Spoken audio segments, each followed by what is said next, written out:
What's the scariest or creepiest thing that's ever happened to you when you were home alone? In the fall of 2016, I moved into half of a really old house. It was built in the 1800s, a stone's throw from the original campus of Indiana University, which is now a park filled with homeless people and drug addicts. The owner turned it into a weird duplex. My friend had lived in it right before I moved in, and he claimed it was haunted, but I did not believe him because he was a bit of an odd guy. Anyways, a layout of the house was weird. You walked in the door and were in a living room type space, and then you kept on walking and there was a doorway to a bedroom, and past that was the kitchen. No doors, and the only door inside the apartment was the bathroom, and that one led to the shared basement. So, my first night there was uneventful. I was a little uncomfortable because I haven't lived there by myself for a long time and was just feeling lonely and on edge. I stayed up late and then eventually fell asleep, but I woke up again around 3 in the morning. Cliché, I know. What woke me up was the sound like a group of drummers drumming on a very flat surface in the living room. It went on for a while and I was completely terrified. After about 2 or 3 minutes, I finally gathered up the balls to get up and check on it. And as soon as I passed the threshold to the living room, it just stopped. Nothing happened the rest of the night, but I did not get much sleep. A couple days later, a friend was visiting and he was about to leave. We were standing by the front door next to my bookshelf, and I told him about how I was having trouble sleeping, and the story from the first night. As I was saying this, a book threw itself on the bookshelf to the floor 3 feet away. It had to fly past the dresser the shelf was perched on and land between the two of us. He just gave me a creeped out look and said, "Yeah, I gotta go." I don't blame him. Eventually, I asked the guy in the other half what was up, as he's lived there for 8 years. He told me that no one stayed longer than a year and they all reported the same shit. For whatever reason, he said nothing ever happened on his side. Doesn't make sense, but there it is. Alright, so a lot of what happened was really small stuff. You would just hear stuff shuffling around in the room you weren't in. The light of the shared basement would randomly come on at night and when the neighbor was traveling. Sometimes I would feel something get into my bed, like a cat. And nothing was there even though I ended up having 2 cats. I had a lot, and I mean a lot of nightmares there. That was the bulk of it, but I had 2 more notable stories and here they are. So, the first one isn't that long, but once again, I was awoken by something in the middle of the night. It was a loud sounding crash. So, in the living room, there was an old electric organ with about 6 inches of clearance from the wall. I stashed a folding chair as you would buy at IKEA in between the organ and the wall. The crashing sound was the folding chair being unfolded and slammed into the middle of the room. By this point, I already had the cats and they were just sitting there staring at it when I came into the room. Second, I will admit, has a conventional explanation that I find much, much scarier than if it were paranormal. So, at some point, I reconnected with an old friend who had moved home from California when his dad got cancer. He ended up living with me, which was not ideal because, as I said earlier, there were no doors, no privacy, but we became close friends. Being poor, we made it work. So, he ended up dating a girl who lived about 3 blocks down the road and would often leave and sleep over there. I got him a job where I worked, 9 to 5, as we would alternate driving to work in the morning. Anyways, one night he's over at the girl's house spending the night, and I went to bed. Sometime in the night, he came back home and went to the bathroom, which was in my room. Remember, no doors. So he had to walk past my bed to use the toilet. I wake up and he's in there taking a pee. I can see the light under the door on. When he's done and turns the light off, which is unusual, and lays down to sleep on the couch like usual, it was winter and the cats had been escaping and coming back late at night. One of them had been outside earlier, so I wondered if he'd come in with my roommate, and if not, if he would have seen him come home and be waiting at the door. So, I decided to get up and check. I got to the door, opened it, but no Luke, so I closed it back. And he's sitting right there by my feet with his sister. Okay, I look at the couch, Roomy is already fast asleep as usual, all's good, I go back to sleep. Well, I wake up in the morning and my roommate's gone. I go about my routine and step out to smoke a cigarette while my car warms up. As it gets closer to 9, I begin to debate leaving him to drive himself when I see him coming sprinting down the sidewalk. We get in the car and start to head to work, and I ask him what time he left in the morning to go back for seconds at his girlfriend's place. He said he was there all night. I about shit my pants. So, I know for a fact the door was locked because the door had some ancient fucking lock design that locked automatically every time you used it. I also know for a fact that my cat was outside in the morning. He was back in the house. I don't know what to make of it, but it was unsettling. And, just for fun, here's a third story. I said earlier my house was not far from a park that junkies and homeless people frequented. In the summer of 2017, it was late. I heard a bunch of noise on my porch, so I went to investigate. There were 2 dudes huddled by my steps with a flashlight. I asked them what the fuck they were doing. They replied using English words, but not something I would describe as language. Then they started walking towards the park, through my yard, and the whole time, one of them was just calling back to me, "Hey, it's the dark, sorry." I was 15. My mom was out for the night and I was home studying. I had my headphones on so I could listen to music while I was working. I guess it was around 9-ish and my pencil rolled off the table. I bent down to pick it up, and as I did, I looked towards the front door. The doorknob was turning slowly back and forth. Now, it's an old house and the doorknob is old, but I know the way it's unlocked from the outside and with the key in. The knob only turns one way. I moved to the kitchen and called 911. Almost eerily calm, and told them my name and address and that I was home alone and someone was trying to come through my front door. Dispatch stayed on the line with me and said they were routing a helicopter to fly over. Did I have a dog? I did. And she told me to call the dog to the back door and then open the door and bring the dog in because they were going to use infrared in the backyard. I asked if that was safe. What if he was in the backyard? Her advice was to scream and she would notify the police on the route. An assault was in progress. Yikes. So I called my poor little Cocker Spaniel to the door and pretty much threw him over my shoulder into the house before slamming and locking the door. Not much good it would do. The door had a single hung window in it. There was a large window next to it and a huge picture window in the living room. If someone wanted in, the deadbolt was not stopping much. Once I had the dog in, she told me she was going to hang up and call back in 5 minutes. I was to call the place my mom was and get her to come home. I called. She was playing darts, so I told them to give the phone to her boyfriend and I told him what was going on.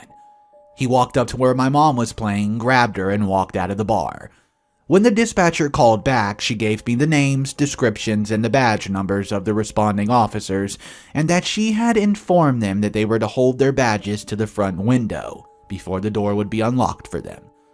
They showed up, showed me the badges, and I opened the door. My mom was less than 5 minutes behind them, which, considering Southern California traffic, means her boyfriend broke several traffic laws to get there. That's when the police showed us the cigarette butts and footprints from the front window in the kitchen, and the mud scraped off the top of the gate that separated our front and backyards. He'd been watching me through the windows for quite a while before deciding to break in. One night when I was about 12 or 13, my parents were gone for a while and I was just staying up late past midnight, on my desktop computer, waiting for them to get back. Like most people, I'd been told a million times not to talk to strangers on the internet, but about half my friends list on Messenger were people I've never met before, so I was just chatting with a bunch of them. Out of nowhere, one of my online friends had told me exactly what I've been doing for the past hour or two. Example, what I was eating, drinking, playing with when I've gotten up last. Things I have not mentioned in chat. I instantly got a horrible feeling in the pit of my stomach. My desktop was set up in front of a big window, so as far as I knew, the person I've been talking to was supposed to be living in a different country, found my address, and has been watching me through my window. Turns out he had somehow hacked into my webcam. I always left it plugged in even though I've been warned not to when I was using it, and had been frequently watching me through it whenever he wanted. It's been 10 years and I still have all the cameras on my devices covered in thick duct tape. Rented a cheap bi-level duplex in a bad neighborhood for 3.5 years so I could save up money to buy a house. The first thing I did after unpacking from moving was bolstered security. I changed the deadbolt on the front door and installed a locking doorknob in place of the crusty, non-locking one that was there. All the windows were old, shitty aluminum slider windows with horrible locks, and the back door was a patio door going straight onto a deck. So, I bought a hardwood 1x4 and 2x4 and cut pieces to put in the window and door tracks, so that any potential intruder would have to break a window, rather than simply opening one to gain entry. I'm convinced that a past tenant was a drug dealer. In the first 6 months, I've had 4 separate instances of tweakers knocking on my door looking for Sam. A couple of the tweakers did step off when I told them that nobody named Sam lived here. 2 others got worked up and asked where Sam had gone and where he's living now, to which I responded that I've rented the place and had no idea who Sam was. After being visited by the tweakers, I redoubled my effort to ensure all the doors were locked at all times. I still forget to lock the front door once in a while, and I've had a very creepy experience one night after forgetting to lock it. I was in the middle of cooking dinner one dark evening and went to the washroom.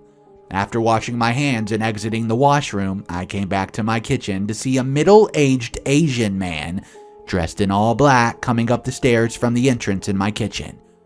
"Who the hell are you?" I asked, startling him. He said he was there to fix a toilet. I was sure I was going to die, but I figured I ought to talk to the guy for a few seconds before lunging for a kitchen knife and fighting for my life.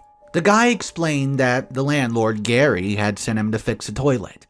I told him Gary wasn't my landlord and my toilet's working fine. He asked what address he was at. I gave him my address and he started profusely apologizing, saying he had the wrong address. He backed down the stairs cautiously, put his boots on, and sheepishly left the duplex. I'm still not sure if he was looking for Sam to square up some unpaid drug debts, and left when he realized that Sam was not there and he found me instead, and reconsidered his insidious plan, or if he really was just some poor sap who walked into a stranger's house while on a mission to fix a toilet for Gary. But I've never mistakenly left the door at that place unlocked again. We had a large, empty bedroom that my parents were always going on about turning into various things. A guest room, a game room, a gym, etc., but never did anything with it. It used to be my room before they kicked me out into the closet-sized 3rd bedroom to never do anything with my old room. But, whatever. It was always a creepy room. It was even creepier now that it's empty. Unfortunately, it was right next to my new room, and I had to walk past it every time I wanted to use the bathroom or go downstairs. It had a nasty atmosphere to it, and my mother insisted on keeping the door open so that the air could flow freely around the house, or whatever. I tried to avoid looking at it. I was home alone a lot when I was younger, and this time my parents were both away for around a week or so. Throughout this time, the bedroom had been getting steadily creepier, and one evening, I walked past it and I could not help but look. I don't know why. I just looked before I could think about it. It was dark in that room because for some reason the curtains were always closed, and for a moment I couldn't see anything. Then, as my eyes adjusted, I slowly made out kind of a mass in the top left corner of the room.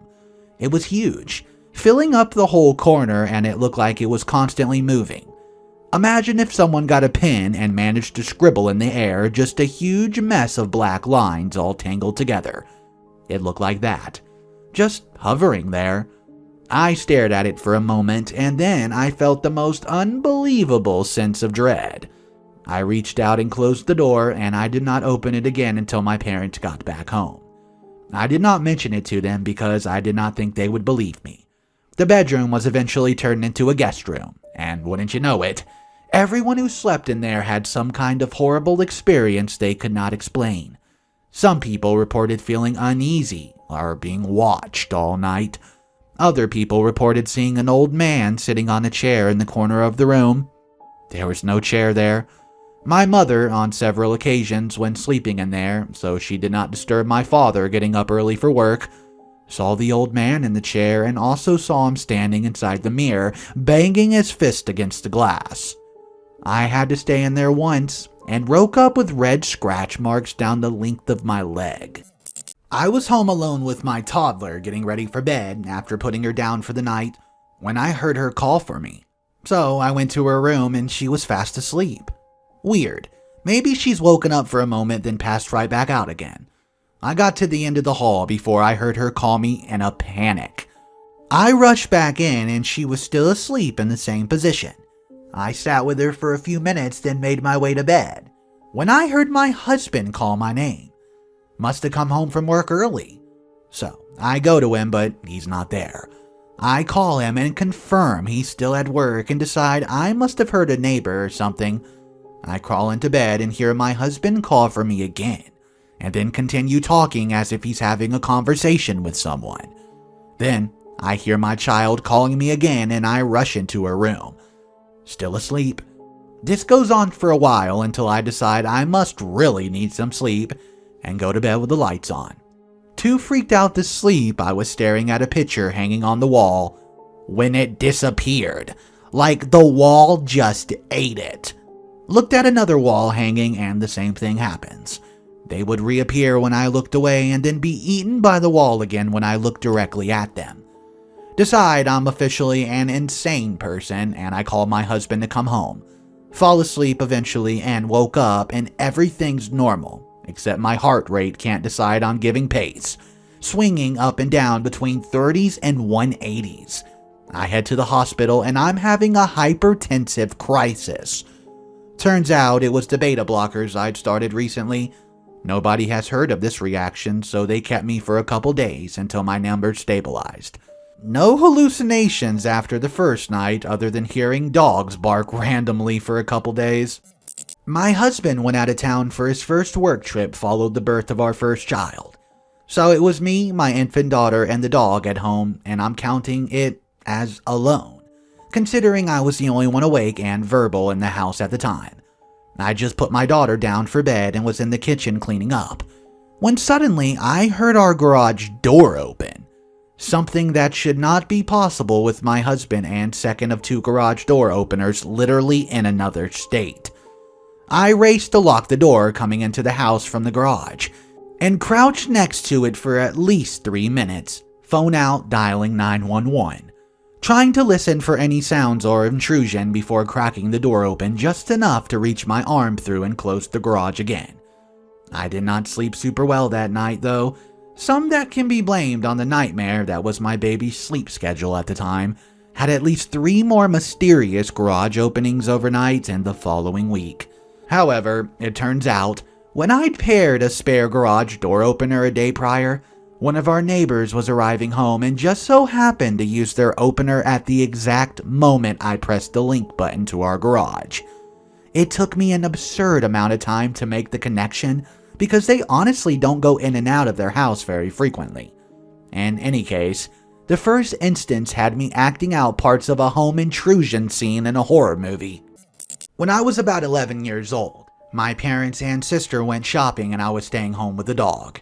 I was sitting in my room reading a book when my dog sleeping on the floor, when suddenly the dog woke up and started gnarling at something in the corner of my room. At the time, I was sharing the room with my younger sister. Her bed was located next to the corner and there was a lot of toys and teddy bears on her bed. Thus, at first, I thought the dog's barking at a teddy bear or something. I grabbed the biggest teddy and gave it to the dog to sniff, telling him to calm down. The dog was not interested in the teddy whatsoever. She just kept looking at the corner, gnarling and barking, and all her fur ruffled. This was the moment I realized something creepy's going on. The dog started approaching that corner and she attempted it about 3 times, jumping away and screaming with pain each time she got close enough, as if something hit her. I almost shit myself. Yet I managed to stay calm somehow and started talking in a raised voice. "Whatever you are, leave us alone. I don't want you to scare me anymore." Believe me or not, everything calmed down at the moment. The dog approached the corner once again, this time without scream or pain, and he started sniffing it nervously for a longer time, yet there was no traces of anything there. I told my parents about it right away after they came back. I was shaken and told them to never leave me alone there anymore. They checked the room but told me the dog must have barked at the toys. I'm pretty sure there was something there. The dog was always very calm and never acted that way. Yet this time, I think she was able to see, or at least sense, something I wasn't. The underlying sensation was it was something evil, but I don't know if it's possible to label that. I thought so because the dog acted as if something was hurting her or not letting it come closer. I was 14 and it was the first time I've been left alone for the summer. My parents were very protective and only allowed it because my grandmother lived a block away. I was sleeping late because why not? And naked, just the facts, when I heard my door open. It was a heavy door, not prone to opening by itself. As I turned my head to look, I saw a young guy with blonde hair poking his head in. He said something like, "Oh, sorry," and shut the door. For some reason, I thought he was there to work on our AC. Not sure why I thought that, given number one, it's not broken. Number two, it's not in my room. This was before we had central AC. Our largest unit was in the kitchen. I picked up the telephone and called my grandmother to ask who was in the house. When she heard that, she hung up and called my mom at work, and she called 911 to head over. Still didn't scare me though. I guess being sleepy was a factor. I called my mom and she freaked. That's what I got through. It only took about 2 minutes for my grandmother to make it down. I had gotten dressed but did not leave my now locked room until I heard her. Cops got there a few minutes later. I can't remember what the guy took other than a couple of knives of my dad. Literally razor sharp. He had broken one of our picture windows and very kindly left both full handprints on the glass that he carefully removed and set on our boat, so it did not get shards everywhere. Cops took a statement and description and told me how lucky I was to not have panicked. We got the window replaced and I had to go to my grandmother's house when I got up, or she had to come to my house for the remainder of the week. Why a week? Well, this is where it gets scary. The guy had just gotten out of jail and lived in the area and was a known thief. Word got back to the brother he was living with and he got the shit kicked out of him by said brother for doing it again. Cops could not find him after that because he took off. A few days later, my grandmother and I were sitting at her house. She decided to call my elderly neighbor to check up on her. No answer. We walked down after calling another neighbor who said that she had not been able to reach her either. After no answer at her front door, my grandmother sent me to the back since there was no fence. And as I rounded the corner, I found her. She was in her nightgown, crawling and reaching a hand out, and had nothing but pulp left for a face. I cannot remember it all other than that, and I'm very thankful for it. I must have screamed because I remember my grandmother running towards me. We, of course, called an ambulance and the police. My mom told me what happened after speaking with her at the hospital. The same guy that broke into my house had broken into hers. He beat her with her phone and her own cane. Broke her arms, fingers, and most of the bones in her face. She lost one of her eyes. I think he thought he killed her. She was 82 and died a couple days later. Seems he had a lot of anger to vent and knew she was an easy target. She was in her yard the whole time and walked with a cane and was one of the sweetest ladies you would ever have the pleasure of knowing. I've tried to look it up in the papers since then but can't find anything about it. Not sure if it would be a good idea anyways. He, I think, got 99 years for it. I don't remember his name but do remember hers and I'll never forget her. I think of her often and also think it could have been me instead of her, although it was done at night and both my parents were in fact home. Midnight Monster here. I hope you enjoyed today's creepy and scary stories of being home alone. If you did, subscribe to the channel because there's plenty more to come. Have a wonderful night.